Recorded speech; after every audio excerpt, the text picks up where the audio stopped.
So we've learned that the foundation to accounting is the accounting equation, and we've gone over how to balance it. A lot of accounting we're going to be doing in Microsoft Excel. Actually, the vast majority of what we do, we're going to be using Excel. So I want you to get used to using Excel, and I thought it would be good to practice the accounting equation while using Excel, just to brush up on our Excel skills. So we have several transactions here and then some balances after each transaction to update. And what we're going to do is we're going to fill in the question marks with the appropriate values. So for transaction A, we have an increase of cash to $90,000, and then we're looking for the value that goes into capital. So these are on opposite sides of the equation. So if it increased on the left, we know that it's going to increase over here on the right. So we're going to plug in 90,000. All the cells have been pre-formatted to automatically add those commas for you. Transaction B, we have an increase to equipment of 53,000, and then something's happening to cash. These are on the same side of the equation, so that means they have to go in opposite directions. If equipment has gone up 53,000, that means cash has come down 53,000. Now, when we put that in, we're going to put it as a negative sign to indicate that it is a decrease in the cash amount. Okay, so now that we have two transactions, we can go ahead and update our balances. So right here, we have a positive 90,000 and a negative 53,000. So what we can do right here is actually just use the auto sum feature. And we can sum 90,000 plus a negative 53,000. So essentially we're saying 90,000 minus 53,000. And we're going to get an updated total of $37,000 in cash. Equipment, there's no value above it, so we know it's going to be 53,000. I always want you to use what are called cell references. So instead of just typing 53,000 in here, we're going to say equals, and we're going to click on the cell that contains the data. Now, the reason we do that, and go ahead and press enter, is if there was a change to the amount of equipment, every cell below it that is connected to that change will automatically update. Okay, we have nothing over here in accounts payable, and we're going to come over here to capital, and we're going to use that same cell referencing technique where we say equals, and then we click the cell with the value. All right, so we see we have a balance, 37,000 plus 53,000 is equal to 90,000. Now, to check to make sure that these two do in fact equal the other side of the equation, what we can do is select these cells, and then down in the bottom of your screen, which you can't really see because of how I have this set up, here we go, you'll see sum 90,000. So that's telling you that these two cells that are selected sum up to 90,000. And we know that the other side of the equation is equal to 90,000. Okay, transaction C, we see we have an increase in accounts payable of 9,000, and something's happening over in equipment. Opposite sides of the equation means they're moving in the same direction, so it's also going to be an increase of 9,000. Let's go ahead and update our balances.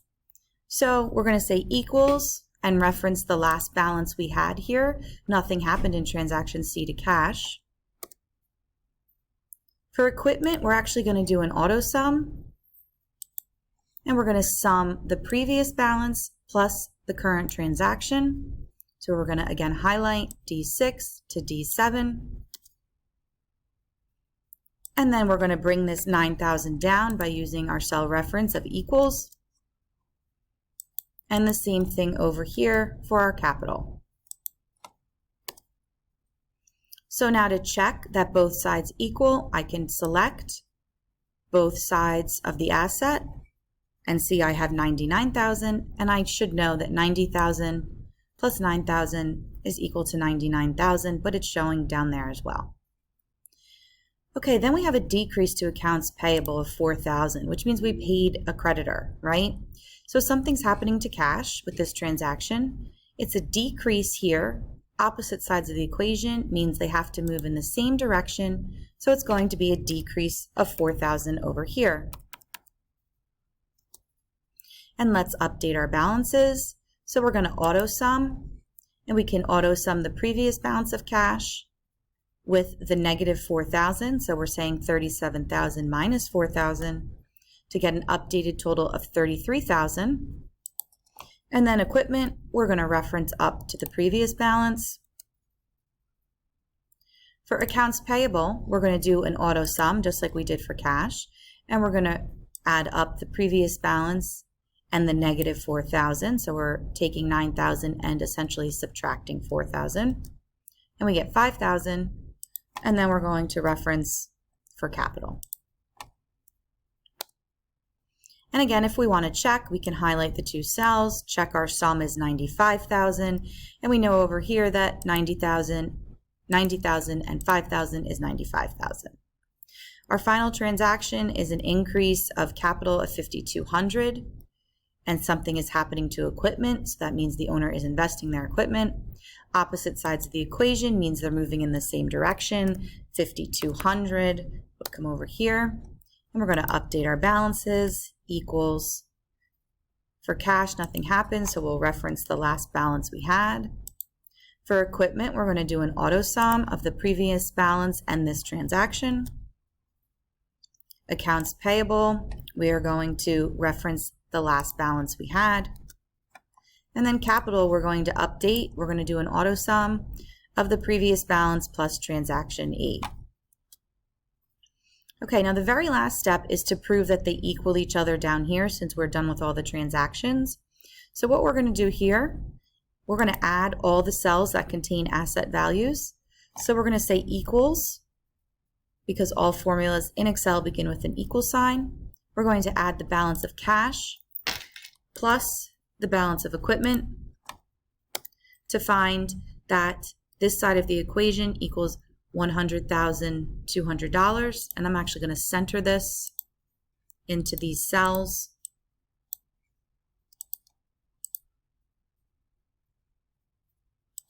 It's actually automatically aligning to the right because of the accounting format that I have. That's fine.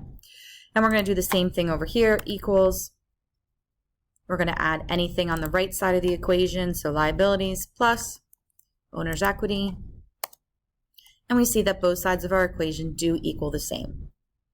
Now what I'd like you to do is over here is a practice very similar to what we just did, and I want you to fill out the practice sheet.